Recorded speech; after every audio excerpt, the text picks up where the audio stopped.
Bom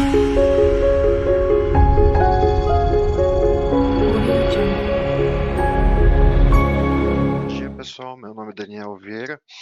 Eu vou falar um pouco hoje para vocês sobre manutenção preditiva com MATLAB, especialmente na abordagem de machine learning, tanto pela forma não supervisionada quanto supervisionada. Só uma rápida agenda do que eu vou falar hoje. Eu vou começar falando um pouco sobre o que é manutenção preditiva e sobre o workflow de machine learning. Em seguida, eu vou mostrar duas demos, uma sobre aprendizado supervisionado e uma não supervisionado. A de aprendizado supervisionado é sobre diagnóstico de falha em equipamento. Vou mostrar um pouco sobre como extrair informações de sensores, como fazer isso através do aplicativo Diagnostic Feature Designer App do MATLAB, para conseguir fazer isso com o mínimo possível de código. Como criar o modelo de machine learning para fazer esse diagnóstico e como gerar as funções MATLAB automáticas e conseguir fazer tudo isso escrevendo no máximo 10 linhas de código. E na de aprendizado não supervisionado, eu vou falar sobre a estimativa de vida útil restante de um equipamento, RUL. O código desse aqui é bem mais complexo, eu vou apresentar de forma mais conceitual, mas vocês vão ter acesso ao código no final com, com uma demo da Methworks que vocês conseguem abrir direto no MATLAB. Então, sobre o que é manutenção preditiva, são técnicas estatísticas para você fazer avaliação de quando o equipamento é provável de falhar e para você conseguir definir a melhor estratégia de quando fazer a parada para manutenção. Tradicionalmente, hoje a gente faz manutenção reativa, quebrar quando consertar, ou preventiva, de parar de tempos em tempos, mais ou menos fixo, checar se está tudo em ordem para ter certeza que não vai quebrar. Manutenção preditiva não. Você acompanha a sua máquina com sensores constantemente e através dos dados desses sensores e de técnicas estatísticas você vai de apontar quando que ela é provável de parar de funcionar e qual pode apontar também que tipo de defeito é provável de acontecer, esse tipo de coisa. E assim você sabe quando você precisa realmente parar, você não tem que parar sempre. Machine Learning uma das principais abordagens para se fazer alguma coisa sobre manutenção preditiva. O que é Machine Learning? É um conjunto de técnicas para você criar modelos sem você explicitar as relações entre as variáveis. É, o próprio algoritmo descobre quais são essas relações para você. Está muito geral, mas em que tipo de problema você pode aplicar Machine Learning? Classificação, você tem grupos definidos nos seus dados e você quer descobrir a regra que faz a separação entre eles. Descobrindo essa regra, você pode aplicar isso a novos dados para descobrir a que grupo aquele dado pertence. Regressão é fit de curva. Todo mundo já fez um ajuste de reta em algum momento na faculdade. Então, é, é você ter dados X, pode ser multidimensional, você tem uma resposta Y que é valor contínuo. E você quer descobrir a função que passa mais ou menos perto de todos os pontos. E clustering, você não tem respostas inicialmente, você quer descobrir se você consegue agrupar os seus dados de alguma forma. Então, essa figurinha aqui demonstra um dos algoritmos que é o Caminhos. Ele busca 3 centros para formar 3 grupos. E aqui mostra o processo iterativo dele, certo? Como que é o workflow típico de se trabalhar com machine learning? Você vai fazer um pré-processamento dos dados, um treino do modelo, avaliação da performance do seu modelo e colocar esse modelo em produção. Pré-processamento significa o quê? Acessar e formatar os seus dados. Eles podem estar em N formatos diferentes, totalmente desorganizados, mas para alimentar um modelo de machine learning, eles têm que estar em ordem, de preferência em formato de tabela, ou algo análogo a isso. Você vai fazer limpeza dos dados. É comum ter dado faltando no meio que você vai ter que preencher ou jogar fora. Que mais? Enfim. fazer seleção de variáveis. Às vezes seus dados têm muito mais coisa do que você realmente precisa. Você tem que decidir o que é importante.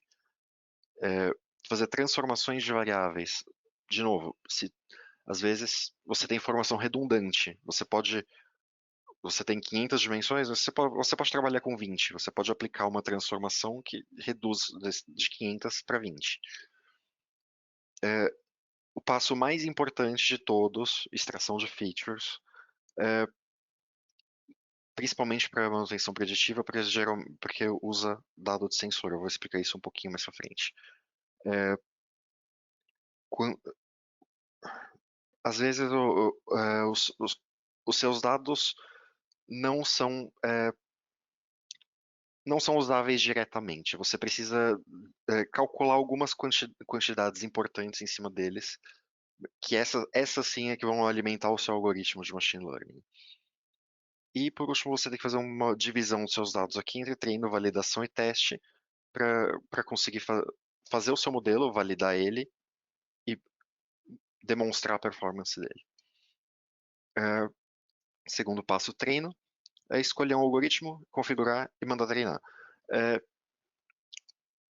Geralmente esse é o passo mais fácil, na verdade. Você tem uma lista mais ou menos pronta de quais algoritmos existem, quais configurações eles aceitam.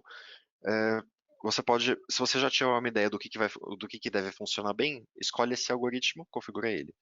Se não, você pode simplesmente testar todos e pegar o que se sair melhor. Isso também não é um impedimento. E além disso, você também consegue rodar uma rotina de otimização em cima dele, para você nem ao menos ter muito trabalho configurando. A própria rotina de otimização seleciona quais configurações do algoritmo vão produzir o melhor resultado. Terceiro passo, avaliação de performance. Tem N métricas possíveis para N situações possíveis de como avaliar a performance do seu algoritmo. Para classificação, geralmente você usa a matriz de confusão, que vai apontar erros e acertos entre todas as classes do problema. Para regressão, tem erro quadrático médio e o gráfico de resíduo. Tem outras métricas, por exemplo, se você aplicou alguma coisa de clustering, você pode tentar medir o gap entre os clusters, alguma coisa do tipo. Por último, aplicação. Você vai pegar esse seu modelo, vai colocar num pacotinho e vai deixar ele rodando em um servidor para processar os seus dados. E o servidor é um exemplo, não precisa ser num servidor, você pode embarcar ele num hardware também. Isso envolve uma etapa de gerar código C, ou então compilar uma biblioteca Java, um DLL, até um executável, talvez embarcar num hardware. Qual que é a diferença de quando você faz machine learning, especificamente no contexto de manutenção preditiva? Duas diferenças. Uma é o antes e a outra é o depois. O antes, o que vem antes? Qual é a sua fonte de dados que vai alimentar o seu algoritmo? São sensores em máquinas. Você vai medir N coisas em cima delas: vibração, temperatura, pressão, vazão, rotação, todo tipo de grandeza física que possa ser relevante, que possa ser um indicativo de que aquela máquina está prestes a falhar, você vai medir de alguma forma. Sendo dados de sensores, essa etapa de seleção, transformação e extração de features tem uma cara um pouquinho específica. Você vai aplicar, geralmente, modelos de... modelos não, algoritmos de signal processing para extrair essas características relevantes para o seu algoritmo. O que você vai calcular? Você vai calcular espectro de frequência, você vai calcular a função de autocorrelação, você vai procurar picos nessas duas coisas. Esse tipo de informação que você vai usar para alimentar o algoritmo. Você também pode usar técnicas de System ID, que é você fazer um fit de um modelo autorregressivo em cima do seu dado de sensor. E com os parâmetros desse modelo, você vai criar indicadores. A abordagem que eu vou mostrar é com Signal Processing, eu não vou passar por System ID aqui. E a segunda diferença é o final. A sua aplicação de machine learning para manutenção preditiva. O que que ela faz? Ela pode gerar alertas de estado, quando se a sua máquina estiver prestes a falhar e o modelo indica isso, ele vai gerar um alerta e vai piscar na sua tela. Pode gerar uma ordem de manutenção automática, ou talvez um diagnóstico de problemas, um relatório, por exemplo. Só exemplos do que ela pode gerar, né? Não se restringe a isso. Falar um pouquinho de signal processing. O seu dado sensor geralmente vai ter essa cara, uma listona de tempos e leitura do sensor. Isso é absolutamente inútil nessa forma crua. Você vai precisar extrair features de trechos disso aqui. Trechos, como que você faz? Você cria buffers. Por exemplo, nesse caso, a cada 128 valores, você cria um vetorzão e vai guardando isso numa tabela, um atrás do outro. Não precisa estar coladinho assim, ele pode ter um overlap ou pode ter um gap entre um intervalo e outro. Aqui só fiz dessa forma para ilustrar. O que você faz com esses buffers? Você tem que extrair features. Tipicamente você vai escrever uma função, nesse caso myFeatureExtractionFunction, que vai receber um buffer ou uma lista de buffers e vai calcular um monte de coisas relevantes sobre o seu sinal para cada um deles. Nesse caso ele pega cada buffer de 128 e transforma em 66 features relevantes para o algoritmo de machine learning. E o que vai dentro dessas features? Por exemplo, pode estatísticas em cima do seu sinal, média, variância, desvio padrão, algumas estatísticas mais exóticas, tipo kurtose ou skewness. Podem ir picos de espectro de frequência, você pode calcular o espectro de frequência de várias formas diferentes. Por exemplo, o método de Welsh, tem nessa função p-Welsh do MATLAB. Tem métodos autorregressivos também. E com o espectro você vai procurar picos com find peaks e analisar eles. Você pode extrair altura dele, largura, posição, proeminência. Você pode calcular potência espectral em bandas específicas. Pegar o espectro e integrar ele em faixas de frequência. Picos da função de autocorrelação, com a função x-score, e de novo find peaks para analisar os picos. E o que mais você achar de relevante? Tem muita coisa sobre signal processing. Isso daria uns 3 webinars. Nesse exemplo, só mostrar um pouco de código só para mostrar como que fica essa função, qual é a cara que fica essa função no final, mais ou menos. Mas eu não vou passar rapidamente porque dá para gerar automaticamente essa função. Vocês vão ver isso mais para frente. Por exemplo, essa função tinha sido escrita para extrair features de um sinal tridimensional, de acelerômetro. Então ele recebe um buffer de aceleração em x, um de y e um de z, e extrai as features. E o que ele coloca nas features? De 1 a 3, média de cada um, básico. Ele coloca também o RMS, o desvio padrão de cada um no 4, 5 e 6. E as features de 16 a 66, ele coloca picos espectrais, features da função de autocorrelação e potência espectral. E o que tem dentro de cada uma dessas? Cálculo do espectro, análise dos picos e uma lógica de seleção de quais picos vão virar uma feature ou não. Certo? E o que tem dentro da AutoCore? Mesma coisa, para cada um, x, y, z, calcula a autocorrelação, encontra os picos e uma lógica para pegar quais deles viram features. E no Spectral Power ele usa Peridogram e aqui faz a integração em bandas específicas definidas aqui. Vai integrar da frequência meio a 1,5, da 1,5 a 5, da 5 a 10, assim diante. E faz essa conta e coloca nas features também. todo esse trabalho, todo esse conhecimento de signal processing necessário, você pode substituir com o aplicativo Diagnostic Feature Designer do MATLAB. Você pode gerar automaticamente essa função com ele. E eu vou mostrar agora como. Essa é a carinha dele. O que tem em cada coisa aqui. Salvar e continuar de onde parou, importar uma tabela de dados para começar a trabalhar. Funções para você conseguir plotar tanto os seus dados quanto as features criadas, enfim. Opções de computação. Você pode trabalhar com... A sua tabela pode já estar com buffers, ou ela pode estar com sinais brutos que precisam ser picados em buffers. E aqui nessas opções de computação você pode setar com qual das formas de trabalho você vai fazer.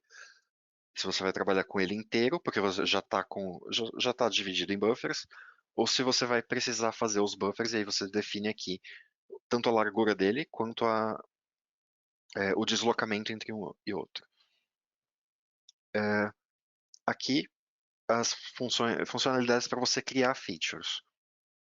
Aqui onde tem coisas para extração de estatísticas básicas, tem coisas para cálculo de espectros, tem coisas para extração de features a partir do domínio temporal e a partir do domínio de frequência, que é a partir do espectro. Tem aqui o rank features, tem para você avaliar a importância de cada feature antes de você gerar uma função, gerar a função que calcula todas elas, para que a sua função fique a mais leve possível, na verdade. E aqui você pode exportar o seu trabalho nesse aplicativo de 3 formas. Você pode exportar para uma tabela pronta para o Workspace, a mesma tabela pronta de features direto para o Classification Learner para criar o seu modelo de Machine Learning, ou você pode gerar a função que cria as features que você fez aqui por interface. Então, nesse exemplo aqui, são dados de uma bomba de água, tem dados de fluxo e pressão da bomba. Ele já está ele já está picado em buffers. E aqui, nesse primeiro menuzinho aqui, Filtering and Averaging, você pode aplicar filtros ou pode extrair estatísticas básicas. O que tem em estatísticas básicas? Média, mínimo, máximo, desvio padrão. E você pode plotar esse resultado para enxergar ele. Mandando ele calcular, aparecem aqui como novos dados. Isso ainda não são features, ainda. Você pode gerar resíduo. Para se trabalhar com signal processing, costuma ser útil você ter um sinal que a média dele é zero. O seu sinal bruto não tem média zero, mas o seu sinal bruto menos a média tem média zero. Então você pode fazer o seu sinal, flow, menos flow min, para ter um sinal de média zero para continuar trabalhando. E ele aparece aqui flow res, de residue, certo?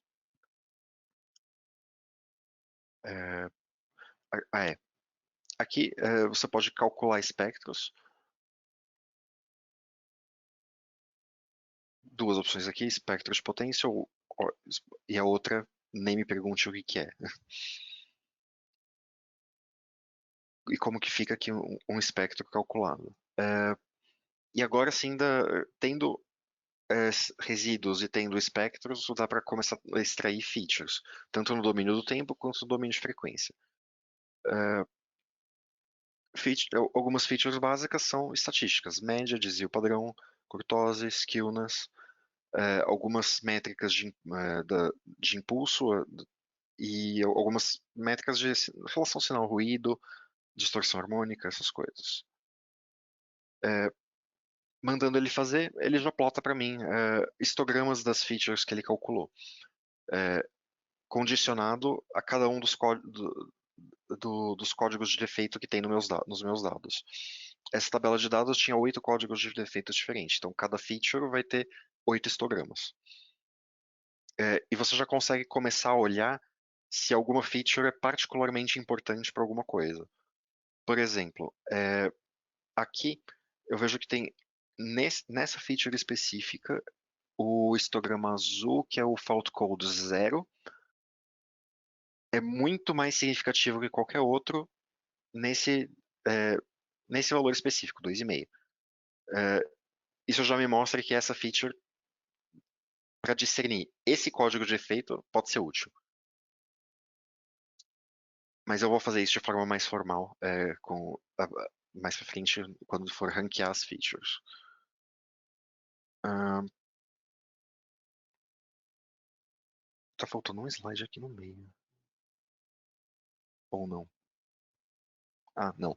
Tá. É, outro tipo de feature que tinha aqui dentro do Time Domain Features também, features não lineares, aproximação de entropia, correlação, correlation dimension, esse eu não sei o que que é, e o expoente de Lyapunov. Essas aqui são extremamente pesadas de se rodar. Se tiver algum motivo para dizer que elas não são necessárias, não use. Mas elas estão aí e às vezes elas podem ser úteis sim. Então, é, e features espectrais aqui. Nas features espectrais a gente tem o quê? Picos. Eu posso buscar, pegar amplitude e frequência dos picos. Posso escolher quantos eu devo pegar, 5, 10, 20. Setar algumas configurações do tipo mínimo gap entre elas, por exemplo. Eu posso também fazer um ajuste de frequência natural, função, ajustar uma função com cara de ressonância para esse sistema. O que seria isso? Coisas que vibram têm uma frequência de ressonância, uma frequência natural do sistema. E quase todo maquinário vibra. Então, é uma coisa que costuma ser bastante útil, calcular a frequência natural dele e o dampening factor, fator de amortecimento. E posso também calcular potência em bandas.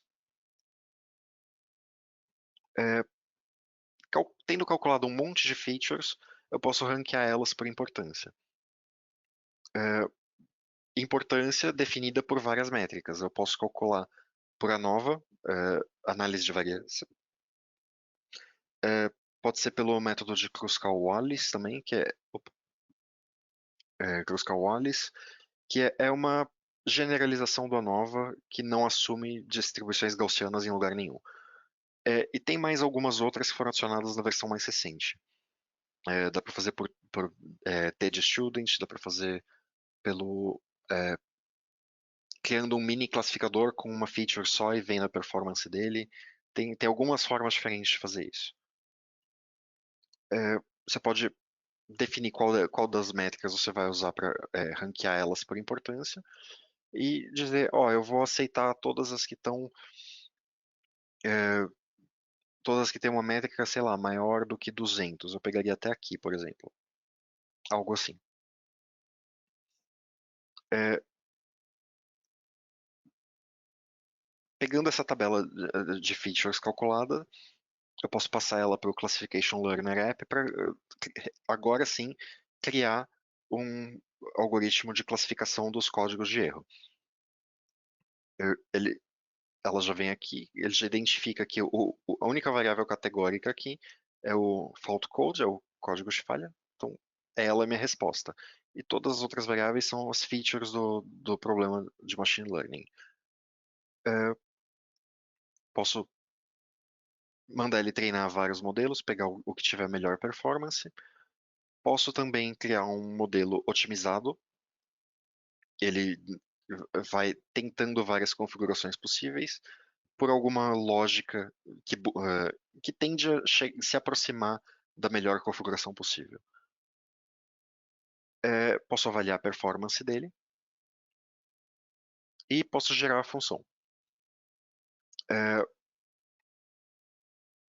posso gerar a função nos dois apps, ok? No Classification Learner vai gerar a função que treina o meu modelo a partir da tabela de features e do Diagnostic Feature Designer eu posso gerar a função que cria essas features. E eu vou passar para o MATLAB só para vocês verem essas coisas.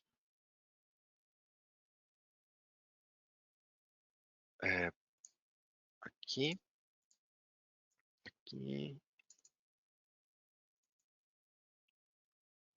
e abre as duas aí. Ok. Tendo feito elas automaticamente, daqui a pouco eu mostro elas, fica super fácil usar, porque você consegue carregar dados para treino em uma linha, calcula sua tabela de features a partir dos seus dados de treino, com mais uma linha chamando a função gerada Diagnostic Features. Pode treinar seu modelo de Machine Learning, mais uma linha, função Train Classifier, gerada automaticamente, a partir da tabela de features. Avaliar a performance com um Confusion Chart, que eu já deixei rodado, tá aqui. E qual a acurácia que você chegou com esse modelo? 74%. E continuar e passar a trabalhar com ele. Você pode carregar novos dados, passar na extração de features e aplicar o seu modelo de machine learning para fazer predições em cima. Então, só chamei de preds, né? Então, essas são as predições em cima dos meus dados novos, com o modelo já treinado. O meu modelo, eu chamei como ele? Trainer Classifier. Meu modelo está aqui. Ponto classification symbol. Todos os parâmetros dele aqui dentro. Pode explorar ele à vontade. É simples assim, porque os aplicativos geraram essas funções para mim. Só essa função aqui de extração de features, olha o tamanho dela. Tem 500 linhas aqui. Alguém quer programar ela? Eu não quero. Então, enfim, ela já vem documentada, ela diz quais sinais ela calcula a partir dos seus dados de entrada, médias, resíduos, quais espectros ela computa, ela calcula um power spectrum a partir do resíduo da variável flow e um power spectrum a partir do resíduo da pressão, que foi o que eu fiz no aplicativo. E quais features ele calcula em cima dessas coisas. A partir do flow res, ele calcula estatística, a estatística clearance factor e a crest factor e a impulse factor, kurtose, blá blá blá. Em cima do espectro, amplitude do pico 1, amplitude do pico 2, amplitude do pico 3, frequência do pico 1, frequência do pico 2. E assim por diante. Certo? E a outra função gerada, Train Classifier, essa é um pouco menor, quase 100 linhas, que cria o modelo otimizado que eu criei no aplicativo. Ela já entende que ela deve receber todas essas mesmas variáveis da tabela de features que ela recebeu no treino.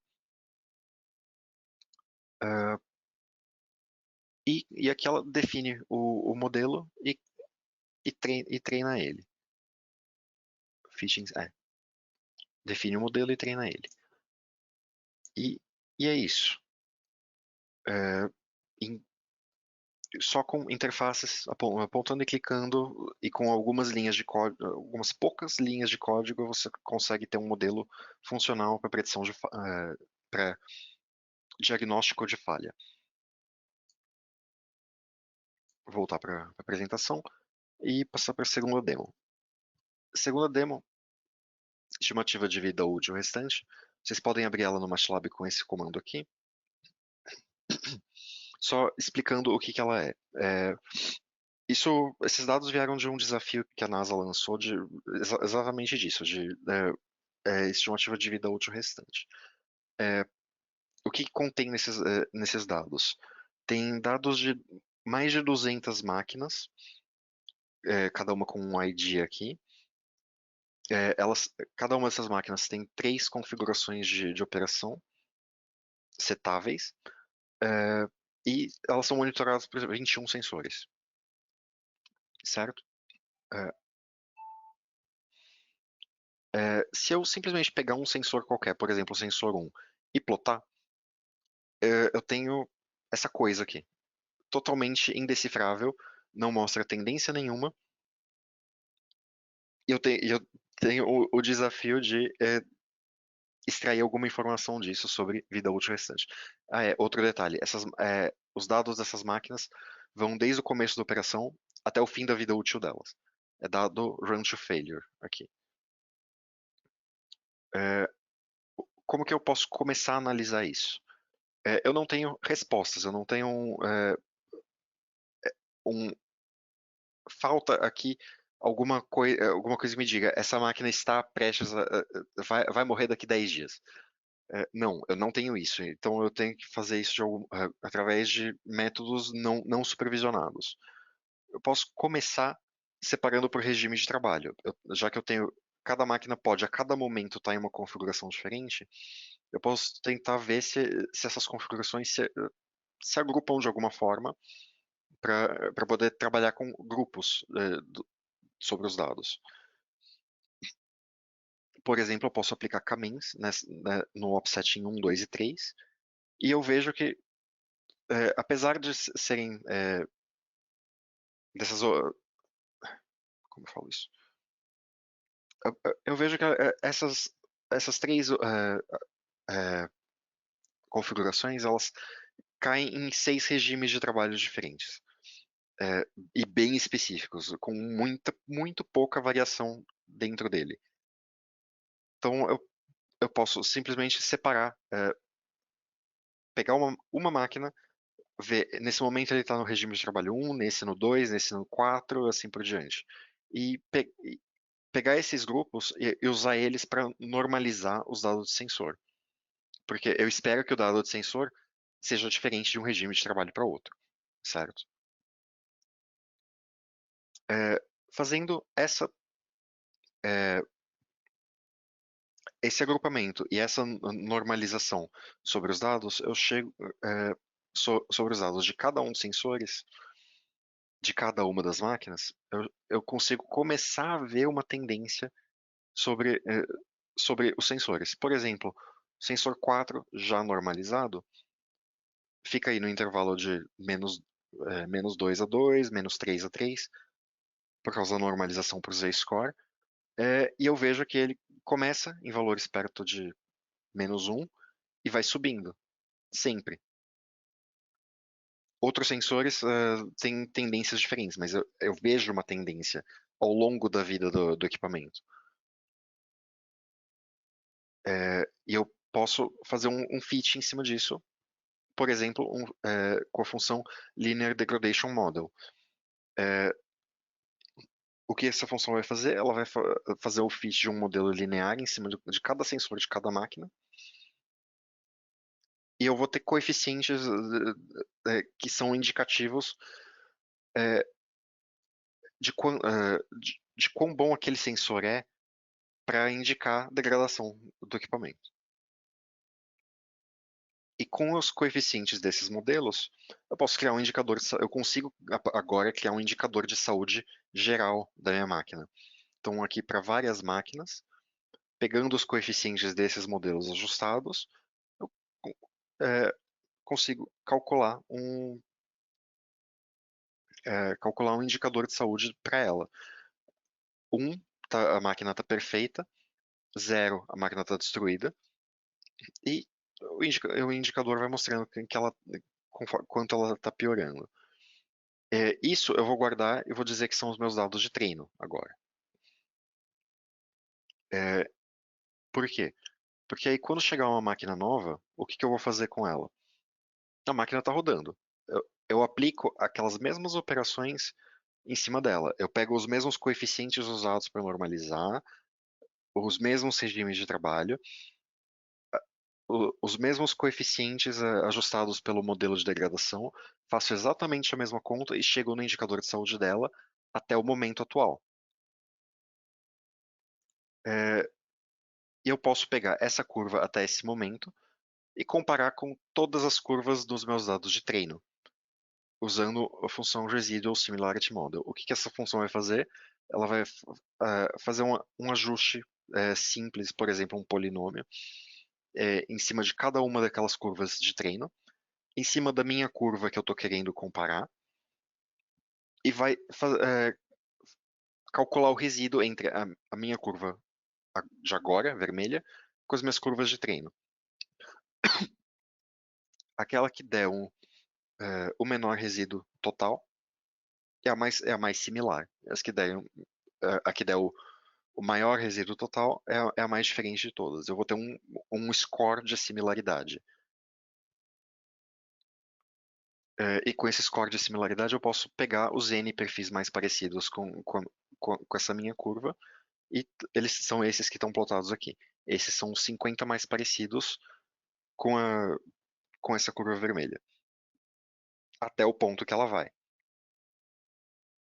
E o que que eu faço tendo esses 50? Eu posso olhar para quando que esses 50 morrem. Esses 50, esses 50 morrem, cada um o seu tempo aqui. Eu consigo fazer um fit de uma distribuição de probabilidade em cima deles.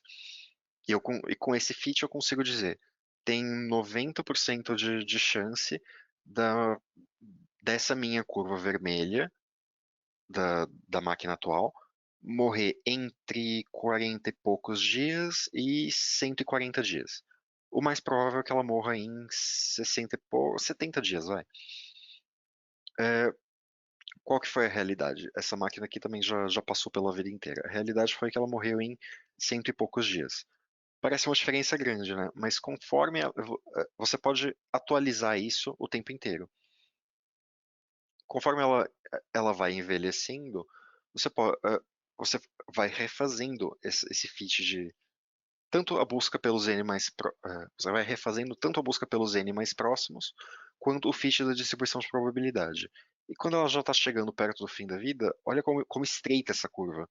Tem 90% de probabilidade dela já ter morrido ou de estar a no máximo 40 dias do fim da vida útil. A predição é de uns 12 dias, alguma coisa assim. E na realidade ela morreu em 20. De 12 para 20 não é muita coisa, né? Não é muita diferença. Esse fit da distribuição de probabilidade é uma das formas de se fazer essa estimativa. Você não necessariamente precisaria fazer dessa forma. Você poderia simplesmente dizer, olha,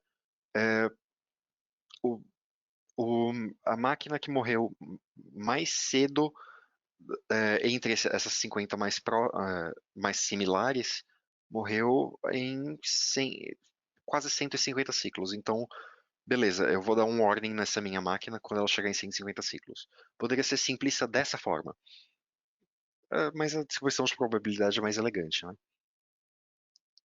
E, matematicamente é mais rigorosa também. E é isso, vocês podem olhar esse código dentro do MATLAB mesmo. Se tiverem perguntas, eu vou responder agora.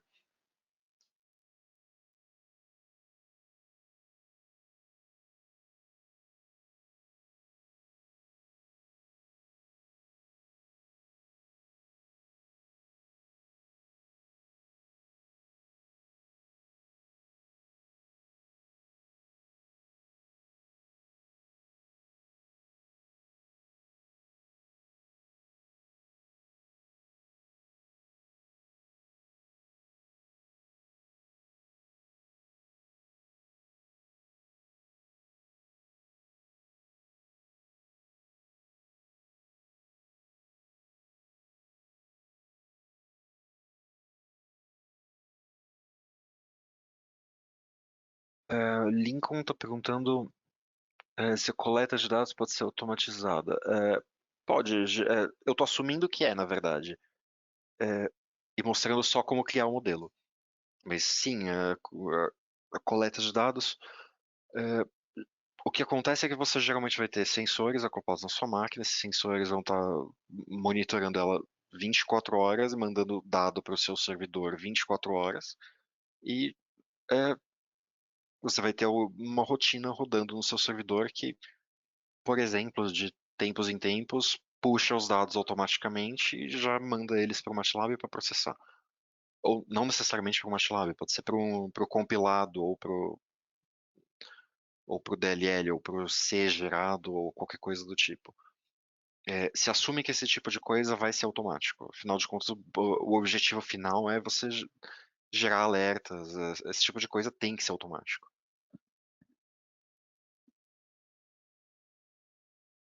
Gustavo está perguntando a partir de qual versão essas funcionalidades estão disponíveis. Na 19A ou B, eu não me lembro agora. Na A. Na A.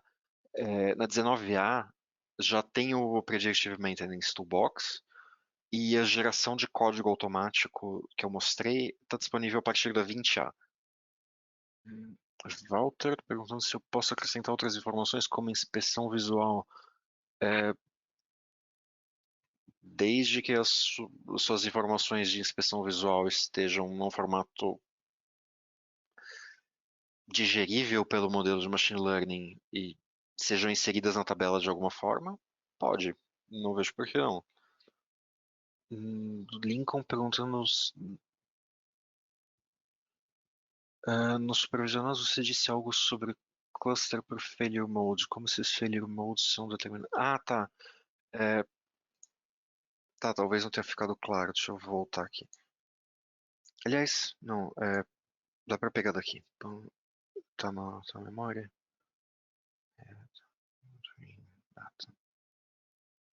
Tá. É, esses são os dados que alimentaram o aplicativo, na verdade, para criar, criar tudo aquilo que eu mostrei. Eu tenho dados de pressão, dados de temperatura, de pressão e fluxo. Cada linha, em cada linha dessa tabela eu tenho uma timetable, que é um buffer do sinal de pressão e um buffer do sinal de fluxo. E para cada um está associado um código de falha que ocorreu nesse mesmo momento da coleta desse buffer. Isso aqui é algo que você tem que fazer, na verdade. Você tem que rotular os seus dados antes de tudo, antes de treinar um modelo. Então, você pode, assim, você pode pegar uma máquina que você já sabe tudo que aconteceu com ela, abrir o sinal dela inteiro e apontando. Aqui tá, ela estava normal, aqui aconteceu o código de falha 0, aqui aconteceu o código de falha 100, assim por diante. Essa tabela assume que isso aqui já foi feito, na verdade.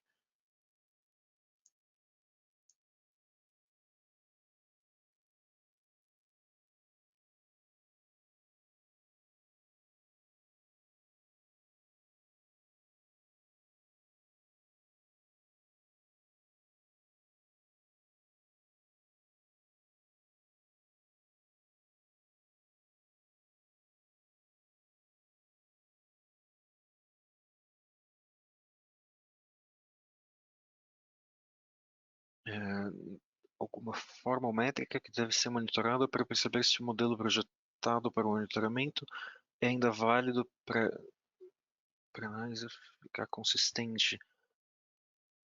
Tá, é uma boa prática quando se usa modelos de machine learning você retreinar ele com dados atualizados de tempos em tempos. Então, se alguma métrica, eu não saberia dizer se tem alguma métrica para você ver que ele está perdendo o ajuste, na verdade. Nunca fui atrás disso. Mas é exatamente para evitar que isso aconteça que se faz o retreino do modelo de tempos em tempos.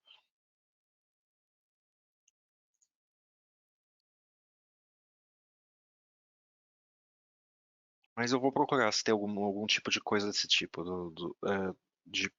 para perceber quando ele está saindo, tá perdendo o ajuste.